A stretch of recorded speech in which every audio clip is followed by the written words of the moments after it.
Geeta was born in a traditional household with ancient Ayurvedic wisdom and harmony in every part of her life.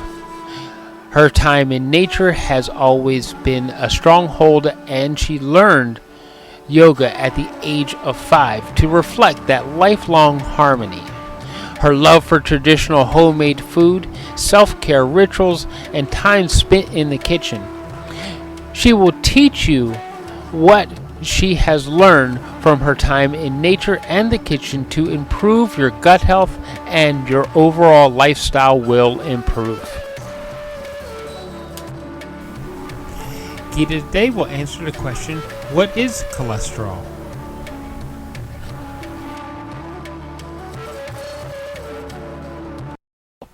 Geeta, today we're talking about cholesterol. And there's some really common misconceptions about cholesterol, and I was going to say fats and oils and things like that. There's some really good things, and there's some things that we probably should avoid, right? That's right. You're right, Michael. And I know there are a lot of people who think cholesterol is bad, and like it's associated with eating fats, and that's something which has been an impression, because when I even interact with people, a lot of times people say, oh, we don't eat high fat foods because it causes high levels of cholesterol. We have too much of cholesterol in the body. And there are a lot of misconceptions, which it is very important to clarify that. And before I even go down there, I want to kind of explain what cholesterol really is, because cholesterol is not really a fat. When you say sterol, from a chemical perspective, cholesterol is basically a kind of a waxy substance, but it is more of an alcohol when you look at the chemical structure. Right. And it behaves like a fat. It does not dissolve in the blood or in water. And that's the reason the impression people have is, oh, it's like a fat. So that's why if they eat more fat, they will get high levels of cholesterol. And what's interesting to understand is that cholesterol is actually, there is no good or bad cholesterol like people talk about. I'm sure during the conversation we'll talk about that LDL, HDL. But cholesterol is something which is a very important aspect of the human body. It is like, I would call it a non-essential nutrient. And the reason I call it a non-essential nutrient is because the body has the capability to produce cholesterol on its own. When you eat food, which are the building blocks, like when you eat carbs, when you eat fats, when you eat proteins, the body can make cholesterol on its own. And one of the most important organs which make cholesterol for the body is your liver. And all your cells, including your heart cells, including your brain, your adrenals, they're capable of making cholesterol as and when needed on demand basis. When your body needs it, the body will make it. And that's why it's called non-essential. That means any essential nutrient is something which the body cannot make, so you need to make sure you get it from your diet, whereas cholesterol is something which the body can make. And so when people say, oh, I'm avoiding eating cholesterol, it's not really correct, based on there are a lot of other things which are happening in the body. If you have some medical condition or some issues, you need to understand that further rather than just avoiding cholesterol, because cholesterol is very, very important for the body. It is, and if you do not eat it from your diet, if you do not eat cholesterol, the body is put on more pressure, because if there is a certain amount of cholesterol it needs, what is it going to do? It's going to kind of stress your liver to produce more. Right. So on an average, we've seen 25 to 30% of the cholesterol is from diet, and not all of it gets absorbed. The body is very intelligent. If it doesn't need, and if you're consuming more, it has the ability to eliminate it. And 70% of the cholesterol in your body is actually made by the body itself. Wow. So that's a huge misconception right there. Yes. Yeah. Yeah, and in fact, when we talk about cholesterol, what is the important function of cholesterol? Why do we consider it so important? So I'm sure you've heard of neurochemicals, neurotransmitters being produced in the body. Like when you get stressed, your body produces epinephrine or when you are stressed, your body produces cortisol, that fear, Yeah. fight or flight neurochemical, that rush that you get.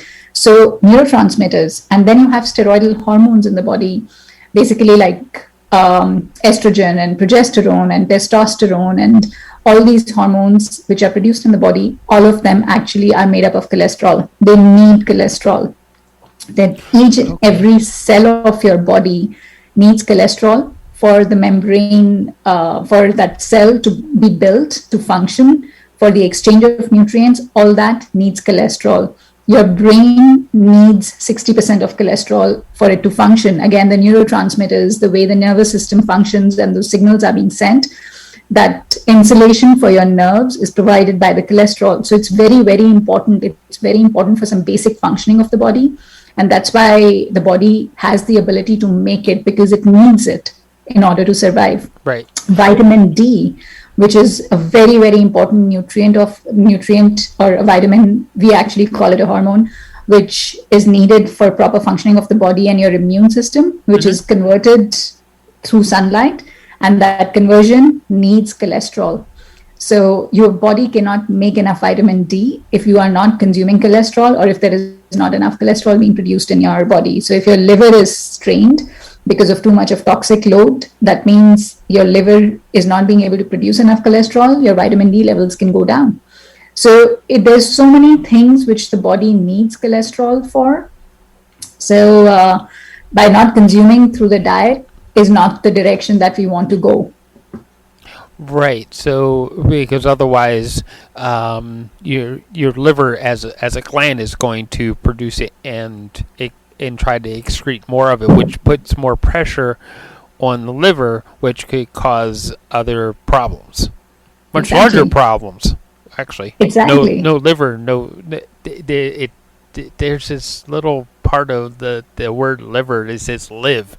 No liver, no live. Very right. That's very interesting, Michael. Thanks for sharing that. You don't think from that perspective, but actually, if liver is one of the most important organs, we don't pay attention to it, but it's an organ which regenerates itself every 50 days. The reason Yeah. is because it's such a powerful, we call it the powerhouse of your body. It's responsible for performing more than 500 functions on a daily basis. And that's the reason liver cells die and Oh, regenerate. Every 50 days, you get a new liver. I didn't know that. Yeah. Okay, you just taught me something huge. I didn't know that. Mm. Wow, every 50 days and 500 functions a day? On a daily basis. Wow. Okay, for everybody listening, my jaw is literally lying on the ground like, huh? I just did not know that. Um, wow. So, okay, so we need cholesterol in our diet to help protect our liver. And it isn't necessarily the bad guy that just clogs up our arteries. No. So there is a big misconception about even fats clogging up your arteries. And really, you have to understand that it is not the cholesterol or the bad fats which are clogging up your arteries. The culprit is something else. It's not the fats. It's not Okay, it's not the cholesterol. It's not fats. There's something else that is going without on. getting too sidetracked, it isn't necessarily the fats that are clogging up our arteries. It is the sugars and carbohydrates that's more the You've got culprit. it. But we don't want to You've get got it. sidetracked on that right this second, do we? No, but it's very important to understand sugars and bad foods or processed foods, and what you're talking about is definitely a big culprit. But there's more which is going on. So you have to understand that when we talk about cholesterol, and when we talk about that cholesterol is what is causing the clogging of the arteries, where has that come from? That has come from the research which was done in early 1900s, which connected, there was a correlation. They were finding that high fat diets was leading to high cholesterol and arterial blockages, and they just assumed that there is a relation. And that's why everything in the 1970s they started promoting low fat and shifted from saturated fats to low fat diets and polyunsaturated fats, which were more of oils. And that shift started in the 1970s. And in the last 30 years, we did not see a drop in cardiovascular conditions or Right. cholesterol issues or heart attacks. So if that was the culprit, then everything should have come down, because basically all the processing industry and the food industry told you to eat low fat, and everybody shifted from saturated fats to low fats. So today we've realized that that was just a correlation, that was not the real cause. Right. So fats are not responsible, or cholesterol is not responsible for heart conditions. What is going on is, because of various reasons, because of chemicals, because of free radicals, it's the walls of your arteries which get damaged. And cholesterol is actually like a fireman there. Like, there is, your house is burning and you get a fire brigade and it starts spraying water. So cholesterol is actually doing that job of some level of repair work. So what happens is, when your arterial walls get damaged because of whatever is going on, one of the things is high sugar and insulin and high carb and refined carbs. And I'll tell you how that happens. So when your walls get damaged, that they become leaky, as in that wall, that fortress gets permeable. And when it gets permeable, these smaller particles of cholesterol go inside. They can go inside, and because there is a lot of free radical damage and chemicals circulating with that blood, that cholesterol, when it enters your cell walls, because they're permeable, they've got damaged, that cholesterol gets oxidized, and that creates inflammation. And the body sends the immune cells to eat those up, to gobble them up, because they're creating damage. And those immune cells which eat them up create something called a foam, a kind of a covering to protect that area of that wall which is damaged. And in that process, it starts blocking the pathways. And that is when the circulation of the blood becomes less and less. And sometimes those parts which have kind of accumulated, which we think is cholesterol, it is, but it's oxidized cholesterol being gobbled up by your immune cells, and that they break and they cause clots in the arterial wall. And that is what causes heart attacks and strokes. So it's not really, cholesterol is just like a fireman trying to protect and trying to minimize the damage. So if you do not take action in reducing that free radical damage and reducing that oxidation of cholesterol, you aggravate the problem. And so the diet is, where is that free radical damage coming from, which is harming or damaging your cell walls? It's coming from chemicals in our food. It's coming from habits like smoking. It's drinking too much alcohol. It's coming from processed foods. It's coming from trans fats. It's coming from a sedentary lifestyle. It's coming from eating too much of refined carbs, because they get converted into sugar. And the indicators that we look for is how much HbA1c, which is a sign of high free radical damage in the body. How much is that? If your triglyceride levels are high, that means you have too much sugar. Your body is not absorbing the sugar, and that's get converted. The liver is converting into fat and storing it as fat. That means you're putting on weight in the wrong areas. Diabetes gets developed, and that creates damage or free radical damage or oxidized cholesterol in the arteries, and that is the true culprit.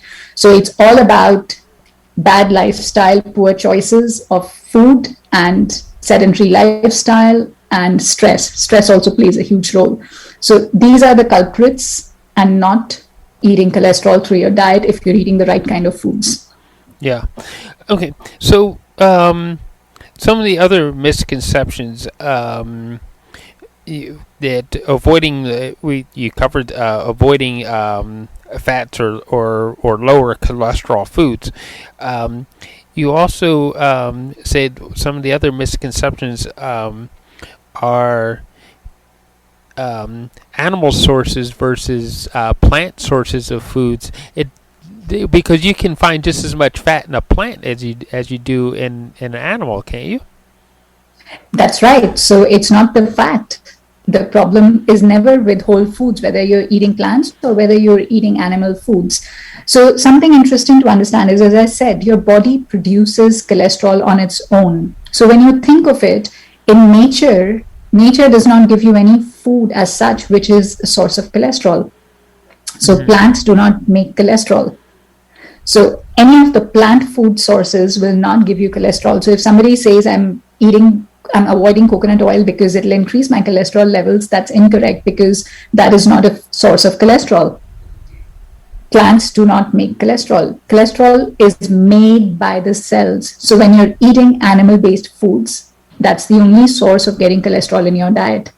So your dairy, your milk, your meat, your eggs, your cheese, that gives you cholesterol.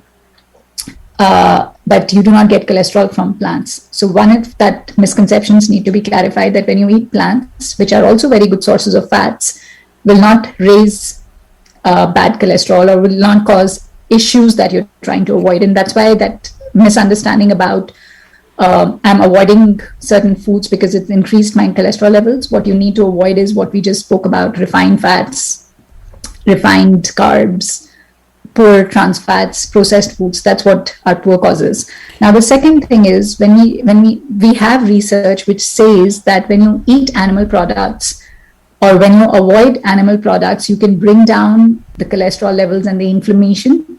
Now, very interestingly, there is research has today proven that there is a link to your microbiome, that wonderful colony of the bacteria which exist in your gut.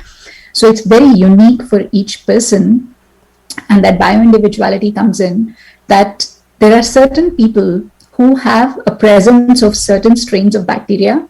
When you eat animal sources like red meats and eggs and saturated fat sources, they convert that into an enzyme called TMAO.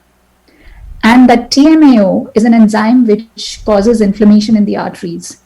So what is it that decides the presence of these bacteria is still being researched. But now medical community is, before just deciding, especially in the functional side, we are before just deciding that, okay, saturated fats are bad for you or animal products are bad for you. It's very important to check TMAO levels to see if you have those strains of bacteria. If your body is producing high levels of TMAO, that means, yes, you are a candidate for reducing animal products. Uh-huh. And the second thing, why anyway it is recommended to increase plant-based foods, the reason is because just like our body needs cholesterol, the plants also have a certain physiology.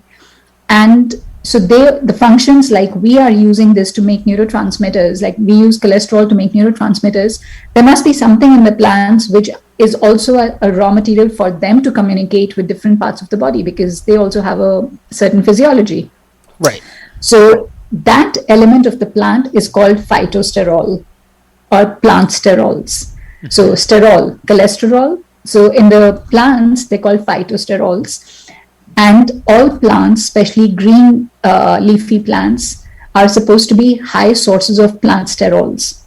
So in order to improve your body's ability to make good cholesterol or make cholesterol, you need to increase that source of plant sterols, which comes when you eat plants, basically, which are high in polyphenols, which can be green leafy vegetables or bright sources of colorful vegetables. Mm-hmm. And that automatically will support your body's ability to increase cholesterol levels naturally based on how it's needed. So that's another reason why we say that, okay, high plant-based foods will help people in reducing inflammation and increasing the good cholesterol in the body. Yeah. And that's why sometimes people also take plant sterols or phytosterols as supplements, because they have extracted these sterols from plants and converted them into supplements as nutraceuticals. Right. Okay. So I'm going to get to something, because we both have different diets. You are you've said to me in other conversations off air that you only eat a plant-based diet, right? Mm-hmm. And I have told you that I'm an omnivore, which means I have some of animal proteins and lots of other plant stuff. I did actually, to be honest with you, I did actually try going completely without animal products whatsoever, And the end result was my doctor telling me, is like, what the hell are you doing to yourself? You look like you're starving. And we've also had this other discussion about how we love to feed people, and we're both trained in how to cook and what nutrients should be in and out of our diets. So it wasn't for lack of me, like, oh, I'm only eating lettuce and I'm not eating any other types of vegetables or anything like that. It's just that somewhere my microbiome decided that, hey, I need that too. So at what point should we be listening to what our bodies are saying and stop listening to what's being broadcast on the television? Thank you for sharing that, Michael, because it is so important in today's times where, okay, it is so important to understand that your body knows more than the social media around you, or more than all the information. And I will not say all propaganda, but there's a lot of information which is, you just follow the masses kind of a thing. Mm-hmm. That it doesn't work like that. It's about your own unique bio-individuality. You know your body the best, and you know what works and what doesn't work if you are in sync with your own body's rhythm, if you're listening to your body itself. One. Secondly, okay, mean to clarify, I eat mostly plant-based, but I am a vegetarian, not a vegan. So I do eat eggs, and I do eat dairy, and I do make my own kefir, and also I am eating animal-based products as well, because that's how I've been. Thank you for clearing that up. Yeah. Yeah. So something which I also would again like to clarify: traditionally, our ancestors, there was no veganism. It wasn't completely plant-based. It's something that has evolved in the last, I would say, 40, 50, 100 years or whatever. Not even 100 years. I would say it would be more 30, 40 years. The reason is because of their ethics around it. There's a lot which is going on, and I do not want to get into the controversy of whether it is needed to be plant-based or not. We'll leave the politics alone. That's not the show. Let's leave the politics aside, and let's understand that traditionally our ancestors were not strictly vegan. They were eating more of plants based on, and it all depended on where they were. I mean, hunter-gatherers eventually evolved and settled, and in communities and in civilizations where what was available, what nature gave them, that is what became a part of their diet. And animals have always been a part of community and civilization, of settling down, where they were used as a source of either giving milk or eggs or meat, and then the byproducts. So our microbiome also evolved based on that, based on the region, based on the microbes which were there. And we have always had a microbiome. In fact, a human being developed because we could make energy, because in order to survive, your mitochondria is what produces energy. Whatever you eat gets converted into energy, and that's how you survive. So if you look at the shape of that squiggly mitochondria, it's nothing but evolved from a microbe, from a single-celled organism. So these microbiome who have evolved with us, whatever region your ancestors came from, knew what you were eating and how to extract the best from that. So if you belong to a tradition which was always eating some portion of meat, and suddenly you stop eating meat, there are certain functions that your microbiome does when you eat meat. It uses that, and it converts into certain metabolites which may be playing some role, which may have a function in your body for optimum functioning. Maybe B12 conversion, maybe something else. Yeah. It may be fighting inflammation in your body. All that role is played by the microbiome. Now, when you stop eating meat, those strains of bacteria which were surviving on that thing, or which were responsible for converting that, suddenly do not have access to that, what they wanted to convert for certain functions which were being performed. So it's the same thing. If you and your ancestors were eating in a certain way, you will thrive the best when you eat in that way, when you evolve culturally through that. What has happened is that over time, we have lost the diversity of our microbiome. So many strains of different bacteria, different species we have lost. So we are seeing a lot more health conditions which are coming up. And that's the reason why there is such a huge need for increasing the diversity of the gut. And that's why we are talking about increasing the kind of foods that you eat, and you expose yourself to a wider variety of plants. Most of these bacteria actually need fiber, which comes from plant sources.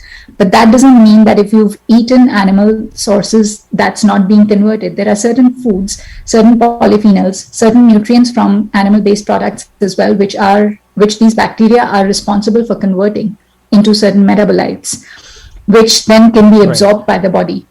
Like, for the simplest example I can tell you is like turmeric. And I think I've shared that before in my podcast as well. You can consume turmeric, but if you do not have the strains of bacteria which convert that turmeric, that curcumin, into a metabolite which your body can use, it's useless. Right. Your body is just going to eliminate it. So they have a huge role to play. We are still learning about them, but we know that they play a huge role in our immune system.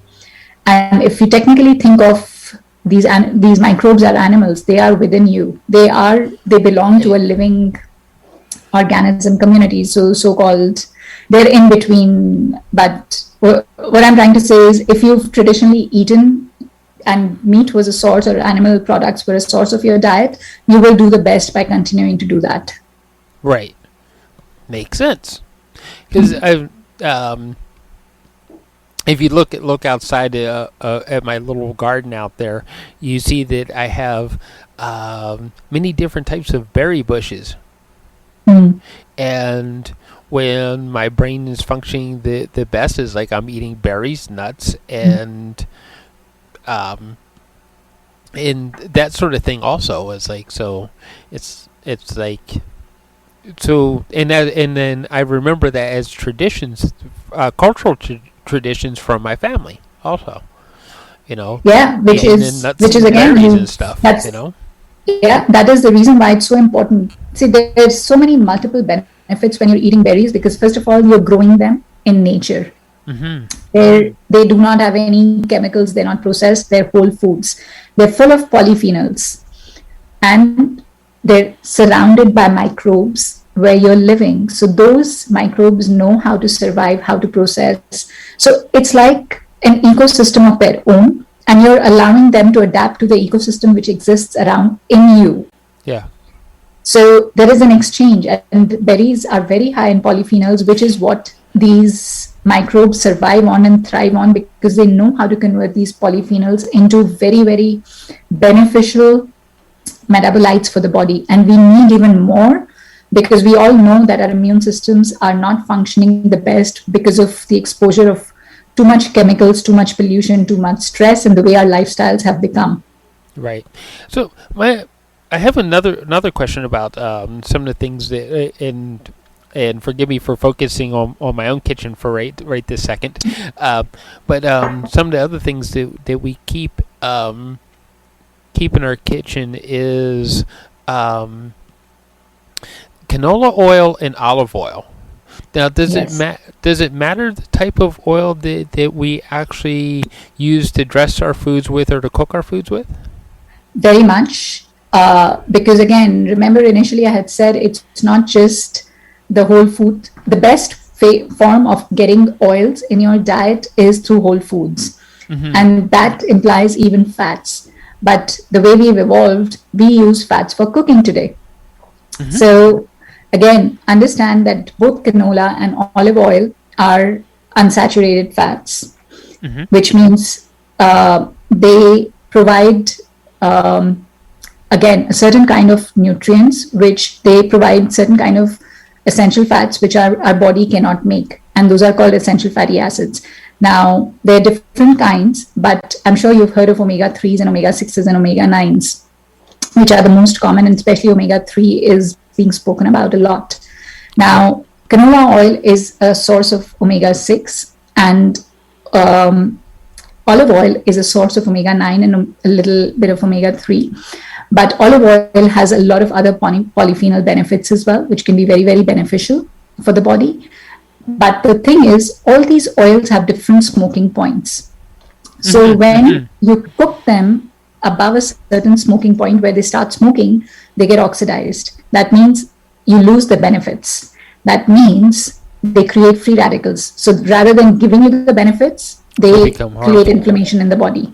So it's very important for us to understand what oils are suitable for cooking and what oils are not suitable for cooking at certain temperatures. So olive oil should not be cooked over 300 degrees, 300 to 330, 350, based on the polyphenol content. Extra virgin olive oil, which is high in polyphenol level, can withstand a little bit more, but it should not be really used for high heat cooking or long-term cooking. Best form of consumption of olive oil is in salads or just pouring it on top. For cooking purposes, it's better to consume oils which have high smoking points, like ghee or saturated fats generally are better. Now, my personal preference is not for using canola. And the other thing which comes down to is how is the oil extracted from these seeds? So there are three extraction processes which are being used. Number one is how commercially there is a chemical extraction using hexane, which is what all refined oils which are on the shelves today, especially canola and sunflower and corn and vegetable oils, all of them are derived using hexane extraction, which is basically a chemical extraction. And then they use a deodorizer, and this is done at high heat levels. When you introduce high heat levels, you lose the benefit of these oils. And secondly, with the chemical extraction, they have to then take the chemical out, and then they have to deodorize it so that there is no strong smell in these oils. And all this process is done also to increase the shelf life. So in that process, you've pretty much lost all the benefit of that oil. So when we're talking about canola being a source of omega-6, you're not really getting much of it. And you're not getting any other benefits. And canola is a genetically modified oil anyway. So say that. So it's on all the commercial food industry today uses either canola oil or sunflower oil or corn oil or any of these genetically modified oils, which are much cheaper to produce in bulk and large scale, have long shelf life. So the second process of extraction is expeller pressed, where there is very little heat which is being generated, and you maintain a better quality of nutrient content of these oils. So the most common oil which is being derived using this, until and unless something is being mentioned, because there are companies who are becoming aware of it, and there are small production units which are using expeller pressing, which is a much better way of maintaining the cost involved. And so avocado oil is generally expeller pressed. There is no need for avocado oil to be chemically expressed. So that's another oil. Plus, it has a higher smoking point. So, and avocado oil is not traditional. It is a byproduct of the avocado industry today because of the high demand for avocados. But we have to understand that this is how civilization grows, and this is how development and modernization has happened. So as an oil to be used for high heat cooking, which does not create free radicals in the body, avocado oil is a better choice because it is generally expeller pressed. And similar is grapeseed oil. Grapeseed oil, again, is a byproduct of the wine industry today.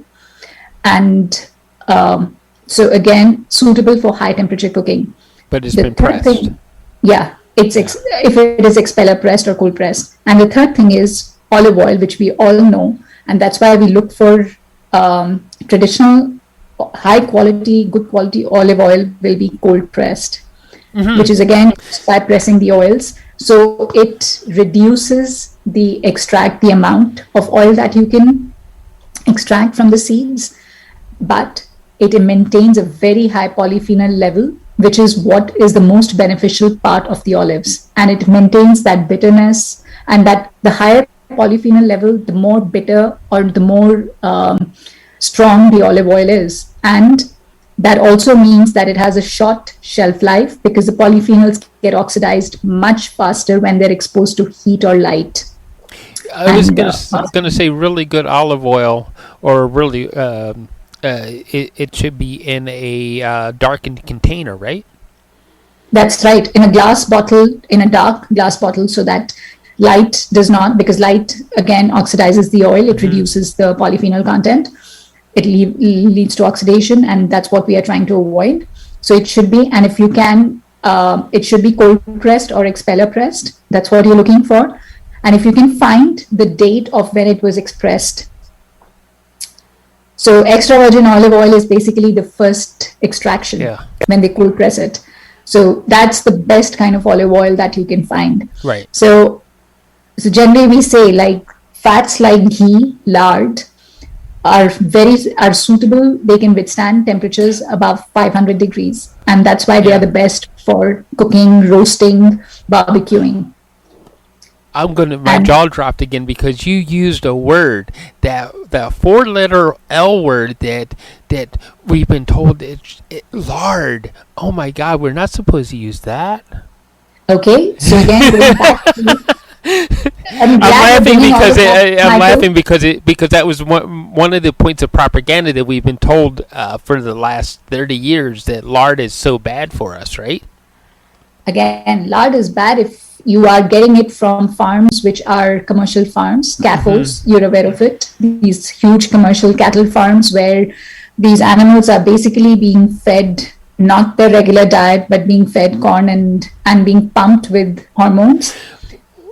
That's the problem. But if you have a family-run farm where these pigs are free range and they're in the sun eating their normal diet, and you get lard from those sources or you get meat from those kind of farms, there is no issue with that. Yeah.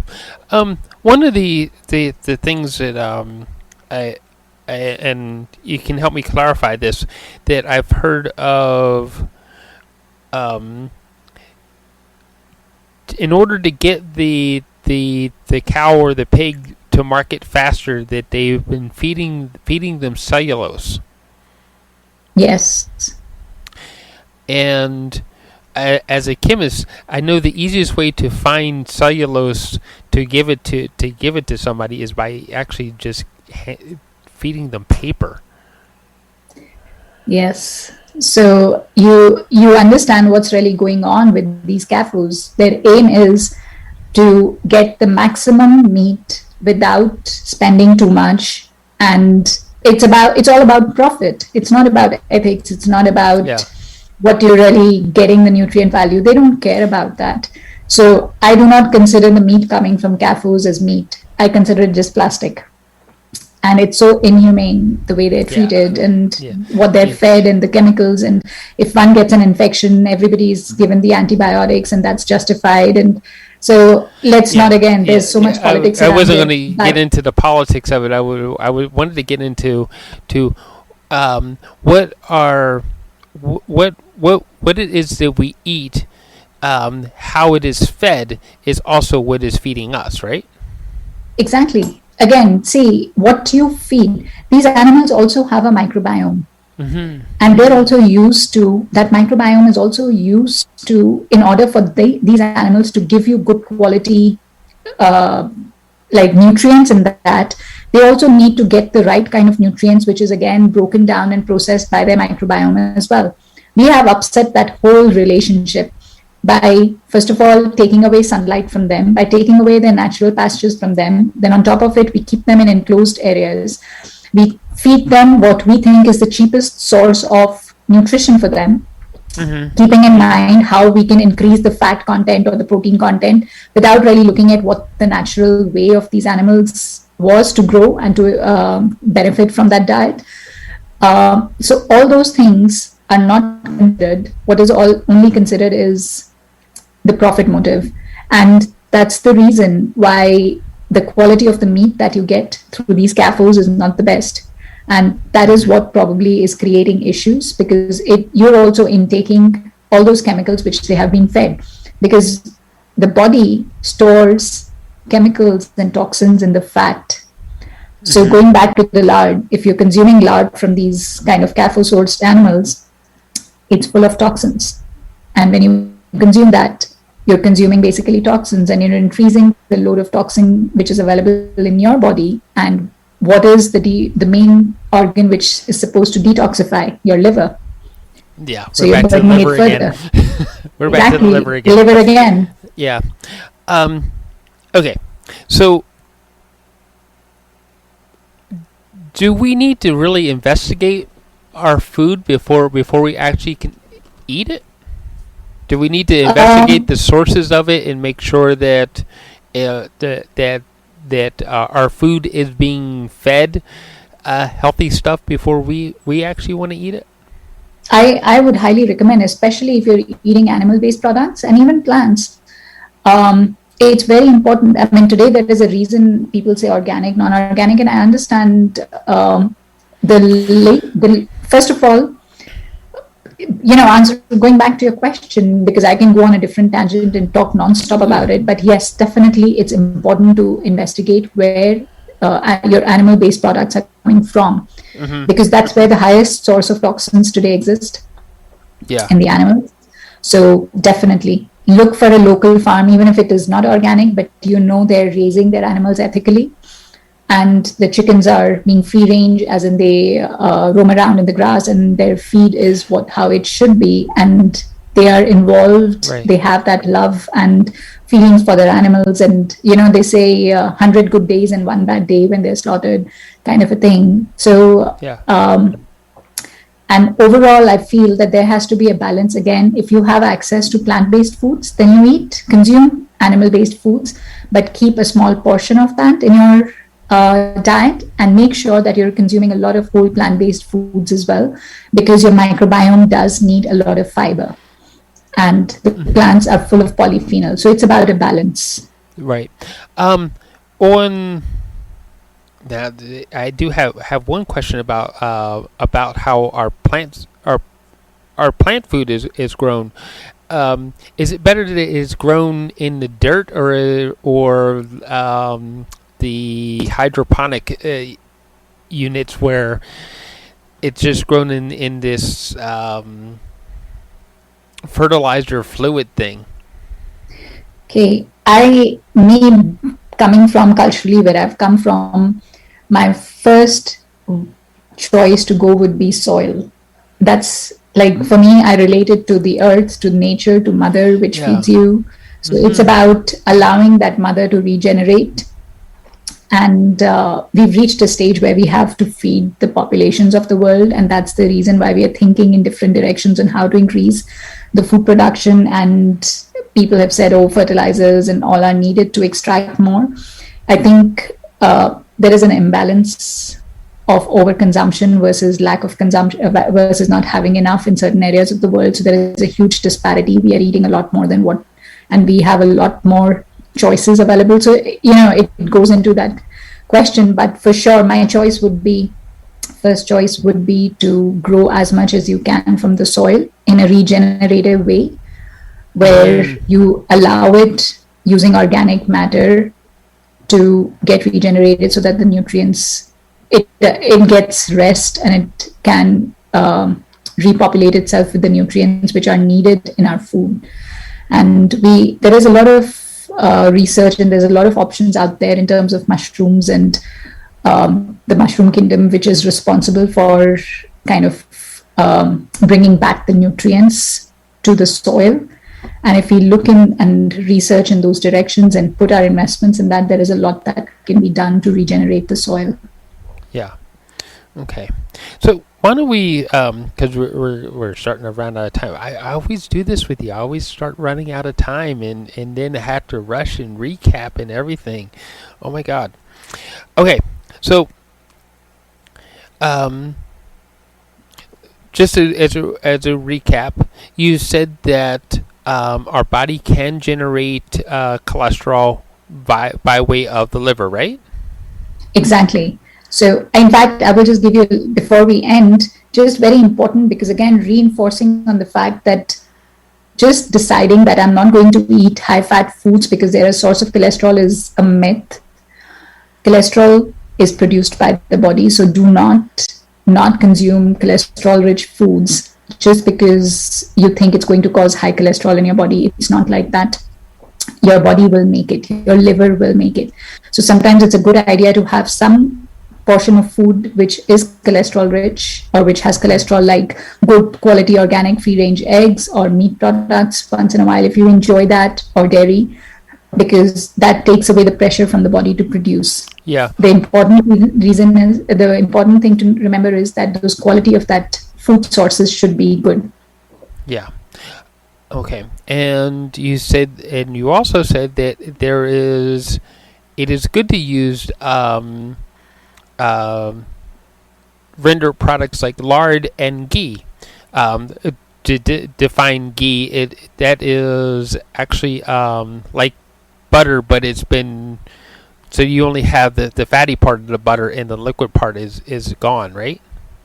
That's right. So it's clarified butter. Basically, butter has fat and it has some carbs, as in some sweetness, which has some lactose, some sugars from the dairy, from the milk.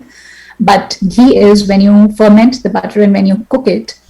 So the milk solids separate from the fat, and the pure form of fat from the milk after different processing is what is left is called ghee. So it's clarified butter. It's only fat, nothing else. So in fact, I'll point out there's some people who are lactose intolerant or who cannot take the casein in dairy, or who have issues with dairy. They cannot take it because of their body system reacting, their immune system reacting. They have sensitivities to lactose or dairy. Most, I would say 99% of them can handle ghee. The reason being because it's pure fat, and most of the times you will not react to fat. They're reacting either to the casein in the dairy or the lactose. Okay, cool. And again, we're back to finding the best sources of pressed oils and sources of food that are grown by way of nature and not by way of machine, right?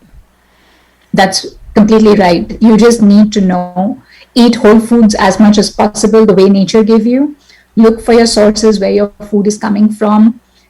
Try to use foods which have minimum chemical, pesticide, preservative use. And again, farms, if you're looking for animal products, I would say pay a little bit more, but get the good quality. That may lead to you leading to eating a little bit less of the meat, because you're paying a little bit more for really good quality meat from a small family run farm rather than from big commercial produced units which make it cheaper. That would be a way to go, by consuming less but consume the right quality. Yeah. Okay. All right. So there we have it. Cholesterol is not really our enemy. It is something that we need, and it helps our neurotransmitters and a whole bunch of other things that our body actually needs in order to survive, right? That's right. So, yeah. Geeta, you're this wonderful fountain of knowledge, and thank you for sharing. And I look forward to seeing you next time with the next topic we come up with. Okay? Thank you, Michael. It's always a pleasure to share this information. I really enjoy speaking on your podcast. Thank you. So, everybody go check out Living Well with the Geeta and learn more. And it doesn't matter, pretty much it doesn't matter where you are in the world. You can actually work with Geeta. She can help you develop a functional nutrition plan that will help you live better. Thank you. All right. Thanks, Geeta. Michael.